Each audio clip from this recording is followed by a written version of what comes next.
ఆనాడు బంధువులు ఇంటికొస్తే చాలు ఉన్నన్ని రోజులు పండుగే, గుండె నిండుగా సంబురమే. ఆరు బయట నులక మంచంపై పడుకొని కబురులెన్నో చెప్పుకుంటుంటే మనసు నిండుగా సంతోషమే.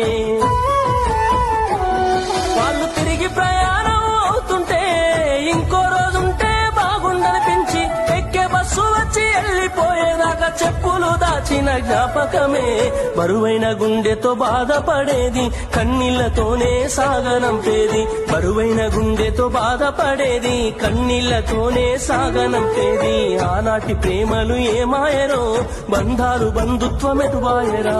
డబ్బు బంధాలే మిగిలేనురో, మనుషులే దూరమయ్యేనురా.